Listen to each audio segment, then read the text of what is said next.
Hello all, and welcome to the second installment of the show, Lovecraft in October.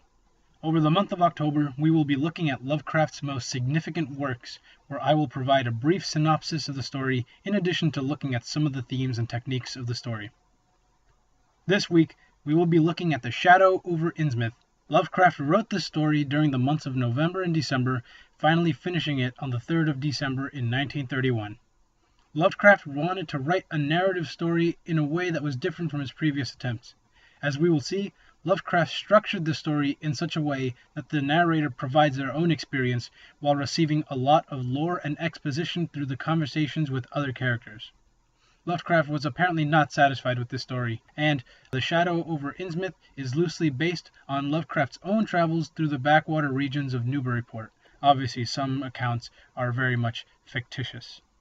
This was also the only story of his that was published as a bound book, originally in 1936 after being rejected by Weird Tales twice. Once again, this video will have spoilers for the story, so proceed at your own caution. The story opens up with the narrator, whose name is Robert Olmsted, as he travels through Innsmouth.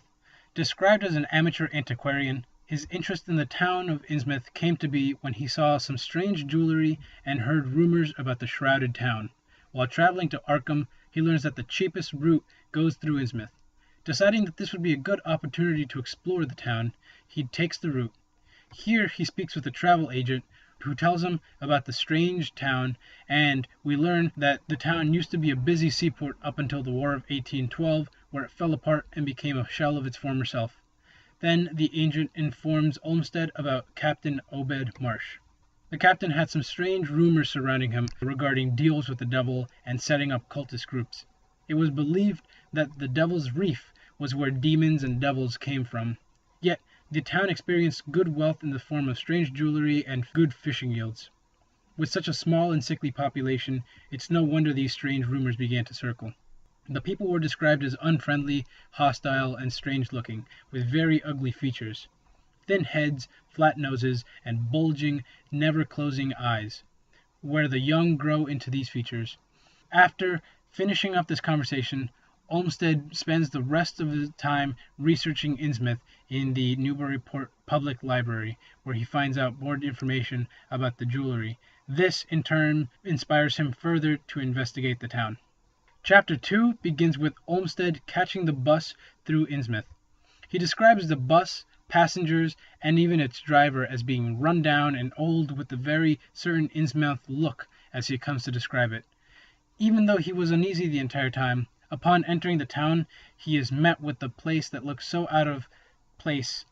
That is to say, the town looks so desolate, lifeless, and unnatural.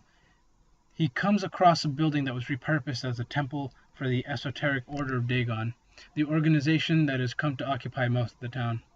Upon arrival, he speaks to a grocery clerk from Arkham who tells Olmsted all about the town and its curiosities.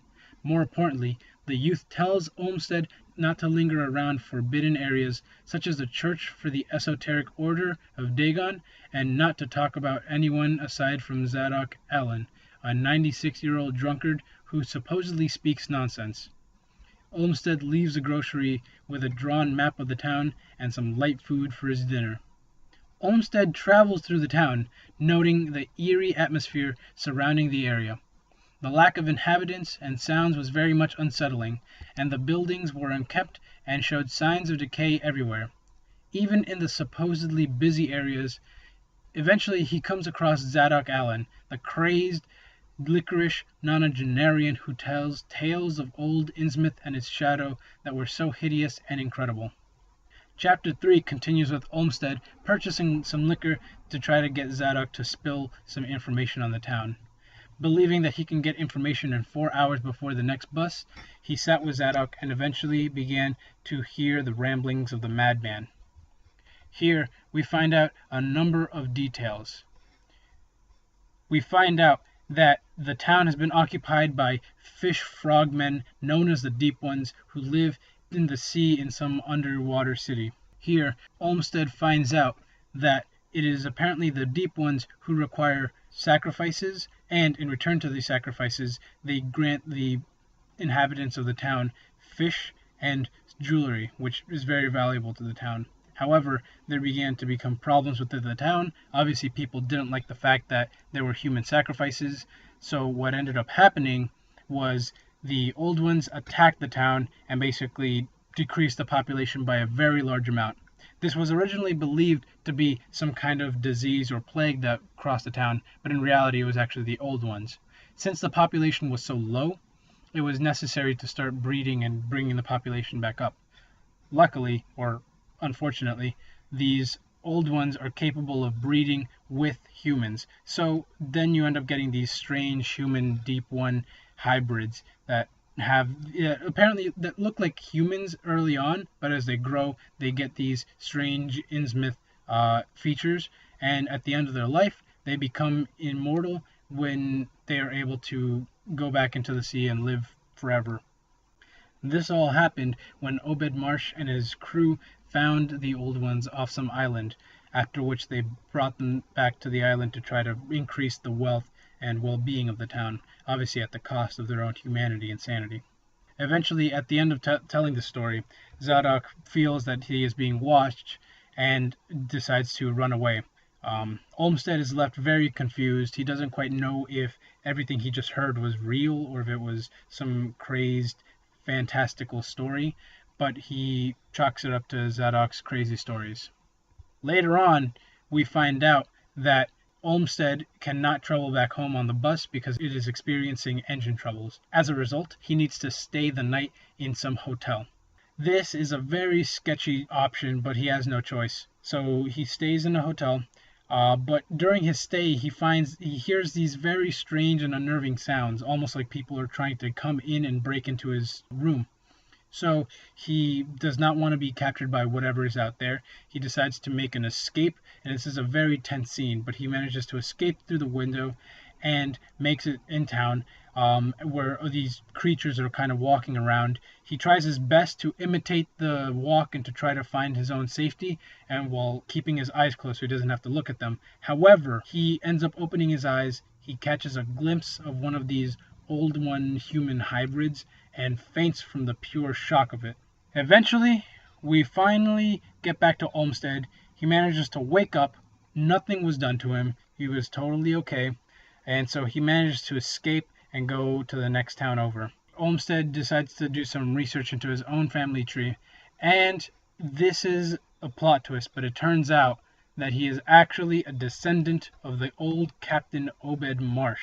And he realizes that he is starting to experience these transformations into one of these old ones. And we also find out that his own cousin, who is older and for the most part transformed, is held in a mental hospital. So he comes up with the great idea to break in and help his cousin escape so that they can travel to the underwater town of Yanathai, deep beneath the sea, to live out the rest of their lives. This is obviously a much longer story compared to the Call of Cthulhu. It is 5 chapters, it is around 50 or so pages, and it's basically a novella by today's standards. And this story is just so interesting. It's a really well written story. It has such a great and tense atmosphere. Whenever I read this story, I always think about the tense escape scene where he's in the hotel. That's the one scene that really is like stuck in my mind. It's just so intense how nervous he is and how like desperate this moment of escaping from the hotel is and how treacherous it is. And it's the fact that he is in so much danger that he has to kind of escape these unknowable beings that are outside. He would rather put his life in danger and escape through a window of a hotel rather than be captured or be done with the old ones in the town, which I think just kind of drives home the point of how unknown and mysterious these creatures really are. Furthermore, I think it's also really interesting the way the story is told. The story apparently has another draft that was written, and this draft is kind of more disjointed and more broken up in pieces, but the way the final story came out, I think it was pretty interesting. Basically, you have the main character, Olmsted, who basically tells the story through his own perspective and through its own chronology of events, and you also have a good portion of the story, the information, the lore, and all that stuff being dumped by other characters. These are the characters being the grocery store clerk, Zadok Allen, and Train the bus station attendant. And I think that's kind of an interesting way to put it. At times, it can feel a little bit like it's a lot of information to just dump onto a reader at any point. But this is a shorter story, so I think it works a little better. And it really kind of just brings that atmosphere of exploring a new town and just hearing these stories from these strangers. And I think that also really increases the unnervingness of the town of Innsmouth, because all of these are just secondhand stories. Nobody really knows if any of these are true until later on in the story. So for all we know, these are just urban legends and myths that surround this strange town. This story also has a greater connection to the grander Cthulhu mythos, because here now we're dealing with the esoteric order of Dagon, Dagon being some old one similar to Cthulhu, but not quite. And it's also kind of interesting because Lovecraft does have another story called Dagon, which is more so a bit about Dagon. So now, by this point, we've kind of been introduced to these two different cults. We have the cult of Cthulhu, who carries out these inhuman rites and actions, and they're typically made out of people from like backwaters, tribal kind of people, and all that stuff. And here we have the cult of Dagon, or the esoteric order of Dagon, which is primarily composed of humans that have been transformed by these old ones that have been, or by these deep ones that they've been breeding with. And it's a little weird to think about how this kind of comes about, because is it like the humans that are doing it, or is it the deep ones that are kind of making all this happen? I also think it's really interesting how Lovecraft concludes the story. We have Olmsted here finding out where he comes from and who he's descended from, and I'm not quite sure I would have ended it in that way, but I think it's kind of an interesting kind of way. And I think in that time period, around 1930s or so, there weren't a lot of stories that kind of did that twist ending right there at the end. It almost seems cliched by today's standards, but I think I can appreciate it for the most part. A lot of people reading the story thinking that this man is very desperate, and then we find out that he was secretly an old one, unbeknownst to himself, which really kind of explains the fact that he wasn't harmed when he was back in Innsmouth and surrounded by the deep ones. So I think that's kind of an interesting way to tie that back into the rest of the story while bringing a sense of horror to the whole story. Overall, I think the story is really well written. It's very thematic and very atmospheric. The way the narrative is written, I think, works out for the most part.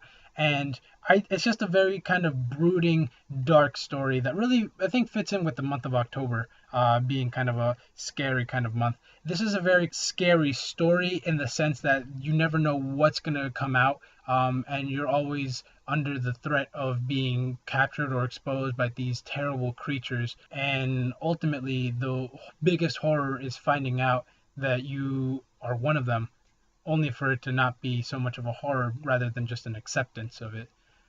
So I think that's kind of an interesting way to conclude the story. Overall, I think this is one of my favorite stories. I read this in high school, once again, and I actually read it for a project. And it was a very kind of interesting story because I had not really read much stories like this where they were very thematic, very brooding kind of stories. And I really think this is one of Lovecraft's better written stories, even though he apparently didn't like it at first. Well, thank you all for watching. This has been another episode of Lovecraft in October. Stay tuned for the next episode, and feel free to subscribe, comment, leave any details, and we'll see you next time.